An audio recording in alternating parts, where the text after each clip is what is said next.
Welcome to Death, Lies, and Alibis. I'm your host, Christy, and this is the podcast that dives deep into the dark and eerie world of local cold cases. Today, we're in Cambridge, a small, lovely town nestled in the heart of Ohio. Now, it's bustling with tight-knit neighborhoods and friendly faces and a sense of security that you'd expect from any small town. But beneath the idyllic surface lies a hidden darkness, a collection of unanswered questions that have lingered over the years. So grab your headphones, lock your doors, and be prepared to enter a world where the truth has invaded everyone. Hey folks, I want to dedicate this episode to Cody's mom, Tanya Hughes. She passed away a few years ago, still holding on to so many questions about really what happened to her son. She never stopped fighting for answers. And even though she's not here to hear this, I hope somehow she knows that people still care and we're still looking for the truth. Some cases make headlines. Others make a home in your heart. And that's what Cody Morris's case did for me. I can't explain why this one stuck with me. Maybe it's because it could happen in any town. To someone I love. Cody was a dad, a brother, and a son. Somebody's neighbor. Hey, maybe even your friend. He wasn't perfect. He fought. He fought addiction, prison, and his own personal demons. But he was trying, and that's what matters most. He got out, found his way back to church, got baptized, and was holding down a steady job. There was a flicker of hope around him, like maybe, just maybe, he was turning a corner. Then came a cold December night that changed everything. And since that night, the questions have only piled up. The answers, not so much. I'm here not to cause drama or point fingers. I'm here because Cody was loved, and the truth still needs to be told.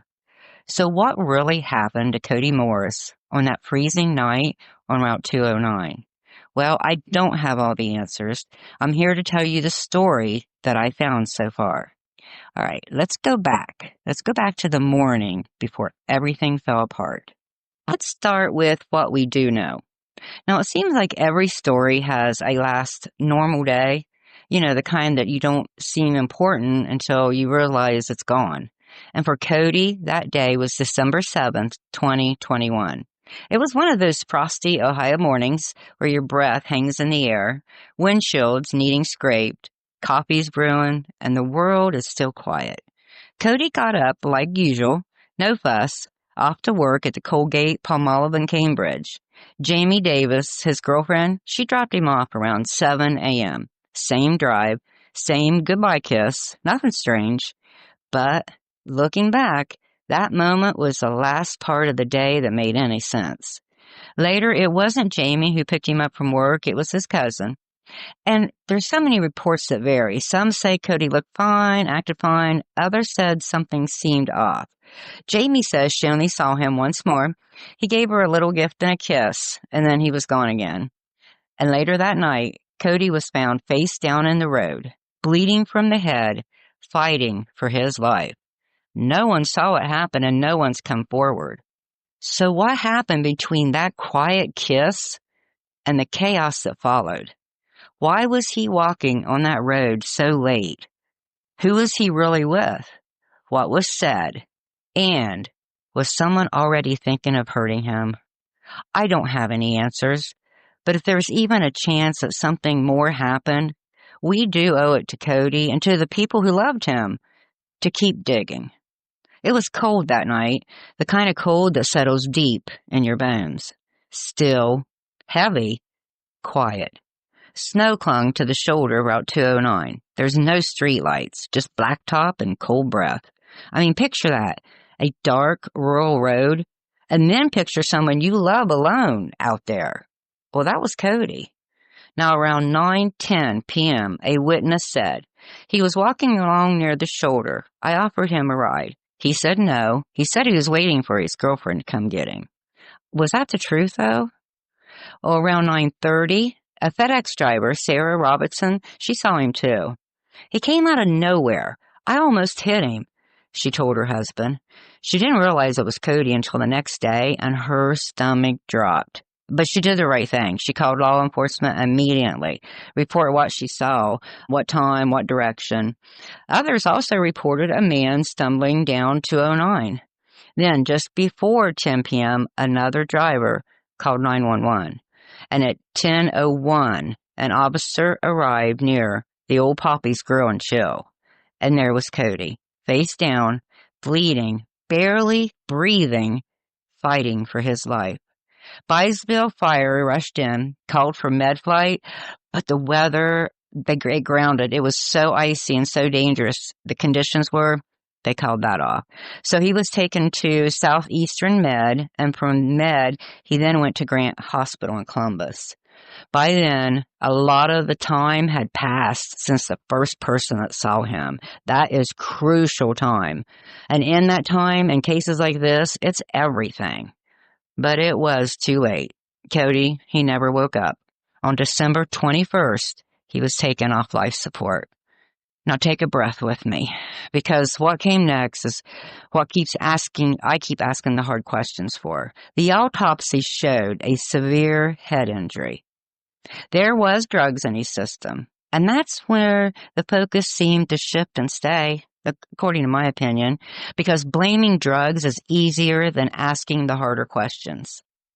But what if in the confusion, the staggering, what if that wasn't drugs? What if that was from his head injury? Because one witness even reported they saw Cody walking after they thought he was already down. The coroner called it undetermined. But what if it was drugs and it wasn't the cause, but it was a cover-up? Police said they searched the scene. There was no skid marks, no shattered glass, and no tire tracks.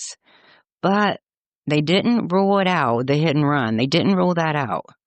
We'll have the autopsy report on our Facebook group, and we're going to be going over the details and educate ourselves about what might have happened, what did happen. So here's where it gets me the most. A family member told me that an officer at the hospital leaned in and told them it didn't look like a hit and run. So if there were even any doubts from the start, why wasn't there more done? That's when the rumors start. Was it an accident? Was it a crime? Or a case no one wanted to touch? Just too many questions, too few answers. But one thing's clear. Cody didn't deserve this. And his family, they deserve the truth, whatever it is. If anyone knew Cody's patterns, that was Jamie Davis. She wasn't just his girlfriend, she was his other half.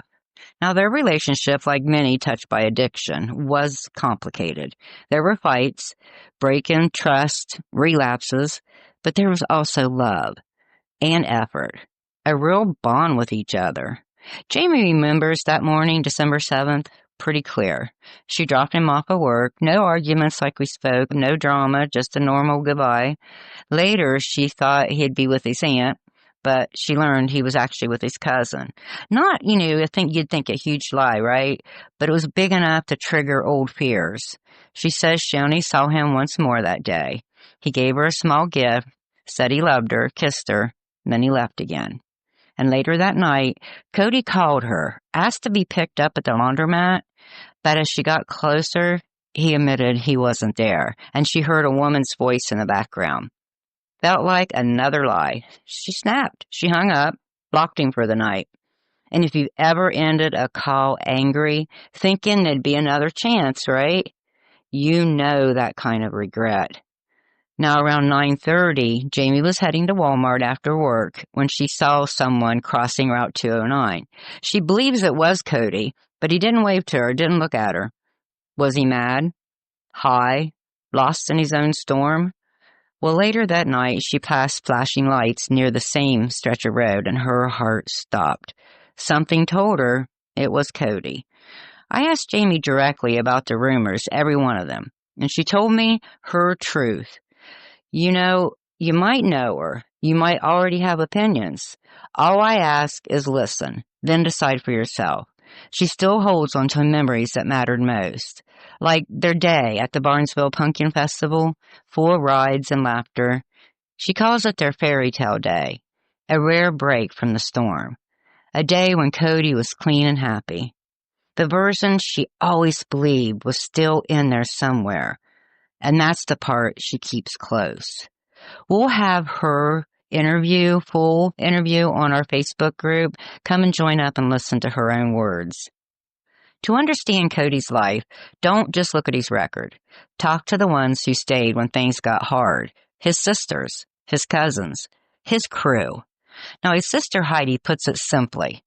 Cody was trying. He got baptized. He got out of prison, found his faith. He wanted better for his kids and for himself. He was working, dreaming of a steady life. Heidi still keeps a bag of Dunkin' coffee beans he gave her, never brewed it, because tossing it feels like letting go of him.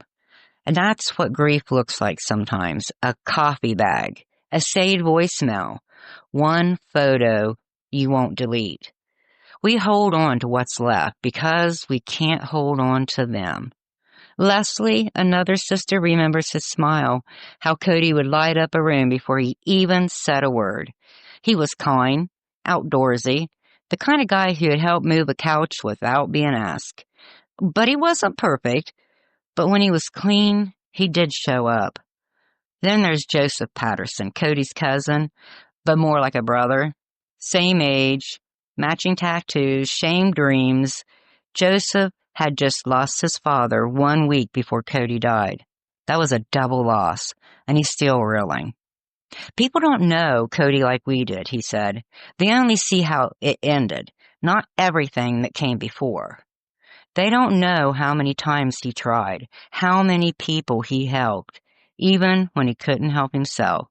His family saw it, the highs and the lows and the restarts. They're trying not to clean up his story, okay? Just making sure it doesn't get erased. Because Cody wasn't just a name on a report or a body in the road. He was light, he was love, and he was theirs. Behind every complicated man is a complicated love story. And for Cody, that story was with Kelsey Farrell, the mother of his 2 children. Now, their relationship was complicated, like many touched by addiction. There was love, pain, distance, and still a thread that connected them. Even when things got hard, Kelsey never fully turned her back. She saw glimpses of change near the end. She did see the hope and the faith and maybe a turning point. And then it was gone. Cody's death didn't just take him. It left his kids with questions and Kelsey with the impossible task of explaining why. Now, for a full conversation with Kelsey, please visit our Facebook group. We'll be sharing more from her story there also. Okay, folks, we walked through Cody's last day, the people who loved him, and the silence that followed since. But up next, we're stepping into a space where the truth and speculation collide. Because when the facts are scarce, that's when the theories multiply. And the streets, well, they've been talking too. So take a quick break with us, and when we come back, we'll dive into the rumors and the whispers and the hard questions. All right, we're back. And now we're going to step into the deep end, where things get complicated and conflicted and, quite frankly, uncomfortable. Because when there are no clear answers, everyone has a theory. Now, again, we're not here to accuse. We're just here to understand. And maybe, just maybe, bring Cody's story a little closer to the truth. When the facts are few, theories multiply. And in Cody's case, several have been floating around. Now, these aren't confirmed and we don't have any evidence. They're just what's been whispered and wondered about over the months and the years. So here's what people are talking about. And we're going to just skim over the titles basically of them and we'll go deeper. In our Facebook group, we have the theories laid out for you there. I think you'll really see better what we're talking about. But here's theory 1, a robbery gone wrong. Some said Cody was carrying cash earlier that day, even giving a family member money for gas. And again, we're going to go deeper into this theory on the Facebook group. Theory 2 is a fight that turned fatal. Some believe that he got into a confrontation with someone that he knew, and it was just a fight that went bad. Theory 3 is a side mirror strike. In other cases, people have been walking along dark roads, have been struck by side mirrors of those big trucks they stick out, and it's not a full impact, but enough to cause a fatal injury. And theory 4 is a hit and run. Simple, tragic, Cody walking along a dark road, a car clips him, panic sets in, and no one stops. That typical hit and run. Theory 5, an intentional act, the most unsettling. Someone meant to hurt Cody that night. On purpose, this was done with malice. Theory 6 is an ex-boyfriend. That's a rumor. A name that comes up here and there, again and again. But again, there's no proof. This is just chatter. And theory 7 is an overdose and a fall. Maybe the simplest and the most heartbreaking explanation. He overdosed, fell, hit his head, died alone in that cold. We're breaking down these deeper, like I told you in our Facebook group. Come and talk and walk through it with us. Because somewhere in all those whispers, it might be the beginning of the real story. No matter which theory you lean toward, one thing's clear here. Cody's family is still waiting, still fighting, and still begging for someone, somewhere, to say what really happened. When you lose someone suddenly and violently, your world stops. But the world around you, it keeps moving. There's work shifts and news cycles and life rolls on. But for Cody's family, time's frozen. They're stuck between heartbreak and unanswered questions. They're not just asking for vengeance. They're not looking to blame just to ease the ache. They just want clarity. Even if it was an accident, even if no one's at fault, they just want to know, how did Cody end up on that road? Did he fall or was he pushed? Was he high or hurt? Did someone see something and they're staying silent?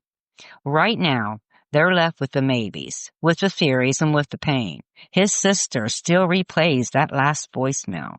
His cousin shares a photo, whispering, "What really happened, bro?" His daughter checks Facebook posts, hoping maybe someone finally speaks up. Because Cody wasn't just a man who died on a cold Ohio road. He was a man who lived and who tried, who was loved by people who refused to forget him. So if you're listening and you know something, please speak up. Maybe you drove that stretch of Route 209. Maybe you saw headlights where there shouldn't have been. Maybe you heard a conversation that didn't sit right with you. You might think it's nothing, but it could be everything. I've covered a lot of these cases, but this one, it makes you want to call someone and say you love them. I see you. I still believe in you. And we can do this together. That's what this story is about. So, where do we go from here? Well, we keep pushing.